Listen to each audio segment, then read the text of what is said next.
11월 11일 오늘 만나 성경 말씀은 다니엘서 5장 3절에서 6절까지의 말씀입니다. 이에 예루살렘 하나님의 전성소 중에서 탈취하여 온 금그릇을 가져오매 왕이 그 귀족들과 왕후들과 후궁들과 더불어 그것으로 마시더라. 그들이 술을 마시고는 그 금, 은, 구리, 쇠, 나무, 돌로 만든 신들을 찬양하니라. 그때에 사람의 손가락들이 나타나서 왕궁 촛대 맞은편 석회벽에 글자를 쓰는데 왕이 그 글자 쓰는 손가락을 본지라.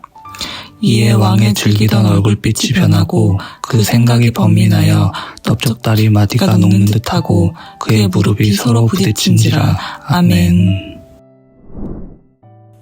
오늘 만나로 만나주시는 하나님을 기대합니다. 벨사살 왕이 큰 잔치를 벌이다 황당한 일을 생각해냅니다. 느부갓네살 왕이 예루살렘 성전에서 탈취해온 금그릇, 은그릇을 가져오게 하고 그것으로 귀족들과 왕후들과 후궁들과 함께 술을 마셨습니다. 하나님이 전에서 탈취한 성전 기물을 술잔으로 사용한 것이었습니다. 벨사살 왕의 행동은 바벨론의 시각에서도 신성모독이었습니다. 점령지에서 약탈한 것이라도 성전 기물은 신께 속한 것이기에 그것을 연회의 술잔으로 사용하는 것은 극히 예외적인 일이었습니다. 벨사살 왕의 이런 행동은 여호와의 전 그릇을 자기 신들의 신전에 가져다가 그 신들의 보물창고에 둔 느부갓네살 왕과 대조됩니다. 비록 전리품이지만 신성을 인정하여 마로둑 신전의 보물창고에 둔 느부갓네살 왕과 달리 아들 벨사살 왕은 술맛을 더하려고 술잔으로 사용하였습니다. 벨사살 왕은 자신의 권세를 과시하고자 허세를 부렸습니다. 그는 자기가 누릴 수 있는 권세에 한계가 있다는 사실을 알지 못하고 오직 자기 탐닉과 교만에 빠져 있었습니다. 아무리 왕이라 할지라도 자신 위에 하늘에 하나님이 계시다는 사실을 알아야 했습니다. 벨사살 왕의 무지와 교만이 결국 그를 죽음으로 이끌었습니다. 하나님은 교만한 자를 결코 용납하지 않으시기 때문입니다. 벨사살 왕의 잔치가 벌어지는 연회장 석회벽에 사람의 손가락들이 나타나 글씨를 쓰고 사라졌습니다. 이에 왕의 얼굴빛이 변하고 넓적다리 마디가 녹는 듯하고 그의 무릎이 서로 부딪힐 정도의 두려움에 사로잡혔습니다. 하나님을 믿는 우리들도 이러한 교만에 빠지기가 쉽습니다. 주일에 예배는 드리지만 일상은 마치 하나님이 계시지 않는 것처럼 내 삶에 어떠한 제한도 없는 것처럼 여기고 살아가는 경우가 있습니다. 교만을 쉽게 표현하면 자기를 높이는 것입니다. 교만은 하나님을 인정하지 않고 자기 결정 의지를 가지는 행위입니다.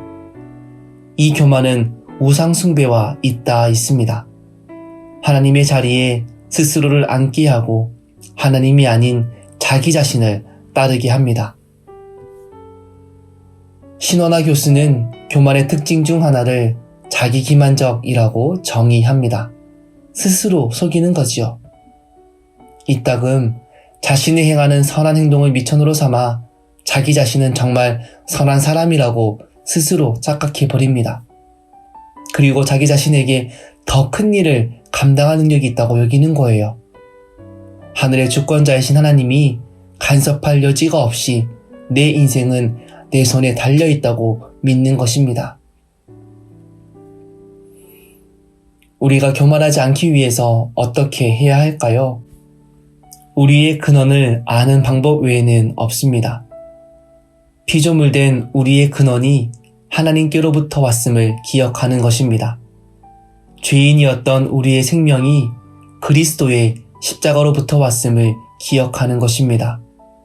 그리고 창조주요 구속자이신 하나님이 온 세상과 더불어 내 인생을 주관하고 계신다는 것을 날마다 기억하는 것입니다. 그래서 우리에게 예배의 자리가 필요합니다. 그래서 오늘 만나의 만남이 필요합니다. 우리의 죄성은 날마다 하나님을 잊어버리게 하고 우리 자신을 긍정하게 하지만 예배의 자리, 기도의 자리, 말씀의 자리는 굳은 돌과 같은 우리의 교만한 마음을 부드러운 심령으로 새롭게 기경합니다. 오늘 말씀을 통하여 우리의 근원을 기억하고 하나님을 바라보는 복된 인생 되시길 소망합니다. 기도하겠습니다. 온 열방의 주권자이신 하나님, 날마다 스스로 내 인생을 잘 지어갈 수 있다고 여기는 우리의 무지와 교만을 긍휼히 여겨 주옵소서. 예배의 자리, 말씀의 자리, 기도의 자리로 우리를 인도하시어 돌과 같은 우리의 마음을 부드럽게 기경하여 주옵소서. 예수님의 이름으로 기도합니다. 아멘. 이제 2가지 기도 제목으로 기도하겠습니다. 첫째, 교만한 마음으로 살아가는 우리를 깨닫게 하시고 온 열방의 주권자이신 하나님을 기억하는 겸손한 마음을 날마다 일깨워 주옵소서. 둘째, 가난한 마음을 허락하여 주셔서 예배의 자리를 사모하게 하시고 하늘의 신령한 양식으로 날마다 채워지게 은혜 베풀어 주옵소서. 이 제목으로 기도하신 후에 긴 기도 하시겠습니다.